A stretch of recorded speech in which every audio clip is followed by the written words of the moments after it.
Hello दोस्तों, नमस्कार। स्वागत है आप सभी का अपने YouTube चैनल एग्जाम मस्ती पर।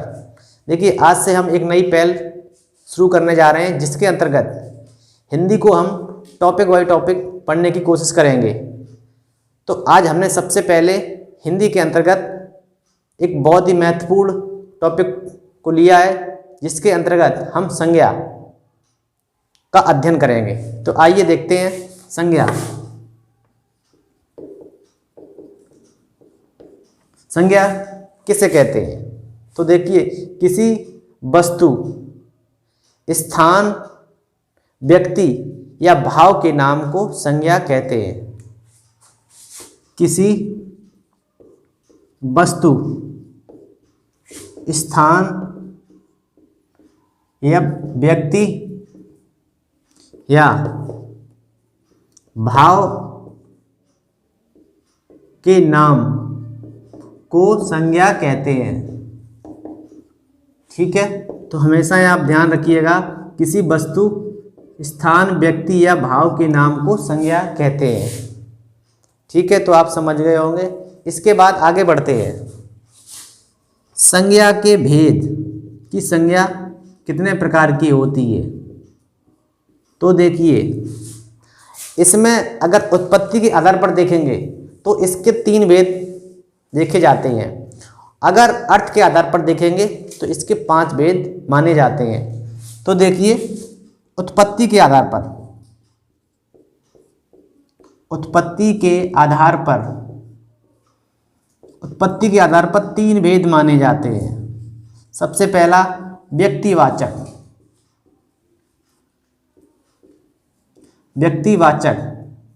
इसके बाद जातिवाचक, इसके बाद तीसरा जो है भाववाचक। ठीक है, तो आप अगर उत्पत्ति के आधार पर संज्ञा के भेद पूछे जाएं तो ऑप्शन आप 3 टिक करेंगे। अगर अर्थ के आधार पर पूछे जाएं, आइए अब देखते हैं अर्थ के आधार पर। अर्थ के आधार पर संज्ञा के भेद, तो देखिए, अर्थ के आधार पर सबसे पहले आपका जाता है व्यक्तिवाचक, इसके बाद जातिवाचक, इसके बाद आपका आ जाता है समूहवाचक, इसके बाद आ जाता है आपका द्रव्यवाचक, लास्ट आपका है भाववाचक। देखिए, तो हमेशा आप ध्यान रखिएगा कि अर्थ के आधार पर संज्ञा के 5 भेद माने जाते हैं और उत्पत्ति के आधार पर 3 भेद। ठीक है, तो इस बात को आप बखूबी समझ गए होंगे। इसके बाद सबसे पहले देखते हैं व्यक्तिवाचक।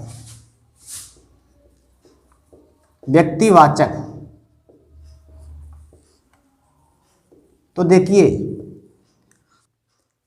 आप संज्ञा के बारे में किताबी भाषा रटने की कोशिश ना करें, क्योंकि मेरा व्यू ये कहता है कि आप चीज़ों को समझने की कोशिश करें। ठीक है, तो देखिए, जो भी संसार में एक हो उसे व्यक्तिवाचक संज्ञा कहते हैं।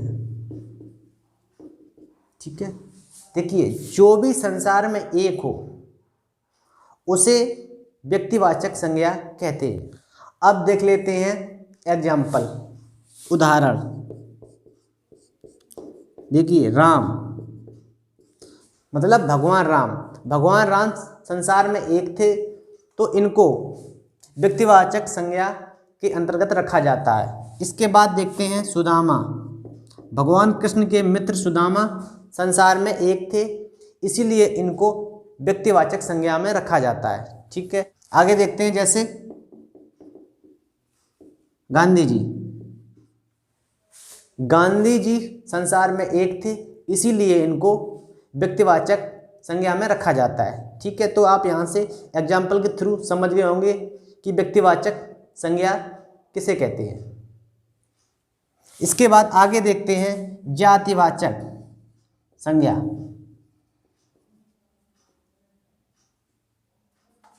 जातिवाचक संज्ञा, तो देखिए मैं हमेशा ये कहता हूँ कि किताबी भाषा रटने की जगह आप समझने की कोशिश करें। तो इसको भी ऐसे ही समझते हैं, जो संसार की भीड़ में हो,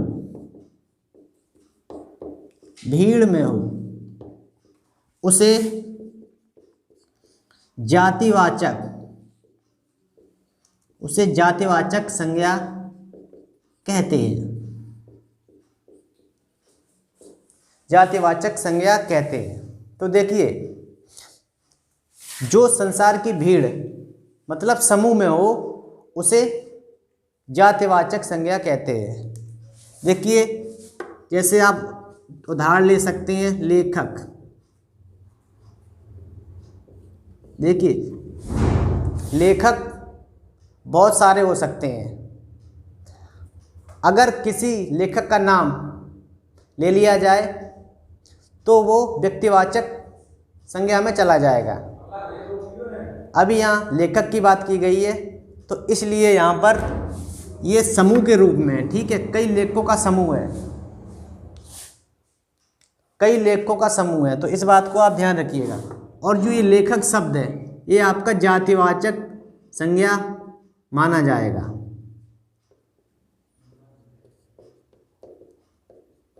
इसके बाद और एग्जाम्पल देखते हैं, जैसे पहाड़। तो देखिए पहाड़ों का समूह है, इसीलिए इसको जातिवाचक संज्ञा के अंतर्गत रखा जाता है। जैसे आप देख लीजिए देश, तो देशों का समूह होता है हर समय, ये संसार की भीड़ में होते हैं। ठीक है, तो हमेशा याद रखिए अगर किसी देश का अगर नाम ले लिया जाए, जैसे पाकिस्तान, ठीक है, अगर पाकिस्तान नाम ले लिया है तो ये आपकी व्यक्तिवाचक संज्ञा में जाएगा। और यहाँ पर देश की बात की गई है तो कोई भी देश हो सकता है, मतलब देशों का एक समूह है। तो इस देश शब्द को जातिवाचक संज्ञा माना जाता है। ठीक है, तो आप इसको समझ गए। ऐसे ही एग्जाम्पल देखते हैं समुद्र। ठीक है, समुद्र, किस समुद्र की बात की गई है इसका उल्लेख नहीं किया गया, सिर्फ समुद्र और समुद्रों का समूह होता है। देखिए इसके बाद देखते हैं जातिवाचक के दो भेद होते हैं। ठीक है, तो उनको भी देख लेते हैं।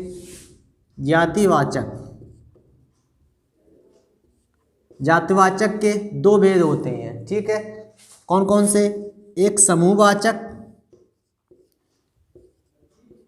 और दूसरा है आपका द्रव्यवाचक। तो देखिए दो भेद होते हैं, समूहवाचक, द्रव्यवाचक। समूहवाचक में वो शब्द आते हैं जिन्हें गिना जा सके, जिन्हें गिना जा सके। जैसे एग्जाम्पल के रूप में लेते हैं सेना, मंडली, विद्यालय, कक्षा। ठीक है, तो देखिए ये ऐसे शब्द हैं जिनको गिना जा सकता है। सेना है उनको गिना जा सकता है, मंडली है, मंडली में कितने लोग हैं उसको भी गिना जा सकता है। इसके बाद विद्यालय, विद्यालय कितने हैं, ठीक है, ये हमेशा गिने जाते हैं। और कक्षा, कितनी कक्षा बनी हुई हैं किसी भी स्कूल में, ठीक है, तो उनको गिना जा सकता है। और देखिए इसके बाद देखिए द्रव्यवाचक। द्रव्यवाचक में वो शब्द आते हैं जिन्हें नापा या तौला जा सके, जिन्हें नापा या तौला जा सके। जैसे आप एग्जाम्पल देखते हैं सोना, ठीक है। इसके बाद चांदी, दूध और दही। देखिए, आप सोना को तौलते हैं, चांदी को तौला जाता है, दूध को नापा जाता है और दही को तौला जाता है, ठीक है। तो इस प्रकार के जो भी शब्द हैं आपके, वो द्रव्यवाचक के अंतर्गत आते हैं, ठीक है। इस बात को आप हमेशा ध्यान रखिए। ठीक है। तो आप समझ गए होंगे कि जातिवाचक के दो भेद होते हैं, एक समूहवाचक, दूसरा द्रव्यवाचक। समूहवाचक में वो शब्द आते हैं जिन्हें गिना जा सके, जैसे सेना, मंडली, विद्यालय, कक्षा, ठीक है, इनको गिना जा सकता है। इसके बाद द्रव्यवाचक, द्रव्यवाचक के अंतर्गत वो शब्द आते हैं जिन्हें नापा या तौला जा सके, जैसे सोना, सोना को तौला जा सकता है, चांदी, चांदी को तौला जा सकता है। इसके बाद दूध, दूध को नापा जा सकता है। इसी प्रकार दही को तौला जा सकता है, ठीक है। इसके बाद जो तीसरी संज्ञा है, ठीक है, उसको देखते हैं, भाववाचक संज्ञा। भाववाचक संज्ञा, देखिए इसको इस प्रकार से परिभाषित कर सकते हैं, ऐसे शब्द जो हमें दिखाई ना देकर सिर्फ महसूस होते हैं। ऐसे शब्द जो हमें दिखाई ना देकर सिर्फ महसूस होते हैं, महसूस होते हैं। जैसे एग्जाम्पल के रूप में लेते हैं शब्दों को, अपनापन, अपनापन, प्रेम, घृणा, अच्छाई, बुराई, ठीक है। इस प्रकार के जो भी शब्द हैं वो भाववाचक संज्ञा के अंतर्गत आते हैं। देखिए, अपनापन हमें दिखाई नहीं देता है, सिर्फ महसूस होता है। उसी प्रकार प्रेम, प्रेम हमें सिर्फ महसूस होता है, दिखाई नहीं देता है। ऐसे ही घृणा, घृणा जब हम किसी करते हैं तो सिर्फ हमें महसूस होती है, दिखाई नहीं देती। ऐसे ही अच्छाई, ठीक है, हम किसी के बारे में अगर अच्छाई करते हैं तो वो सिर्फ महसूस की जा सकती है। इसके बाद ऐसे ही बुराई, बुराई को भी महसूस किया जा सकता है, देखा नहीं जा सकता, ठीक है। तो इस प्रकार यहाँ से संज्ञा के बारे में जितनी भी जानकारी थी, ये जानकारी किसी भी एग्ज़ाम को पास करने के लिए पर्याप्त है। तो आज का हमारा वीडियो यहीं पे समाप्त होता है। अगर आपको हमारा वीडियो अच्छा लगा हो तो लाइक और शेयर करें। अगर आप हमारे चैनल पर नए हैं तो सब्सक्राइब करें और प्लस बेल आइकन को दबाएं। Thank you.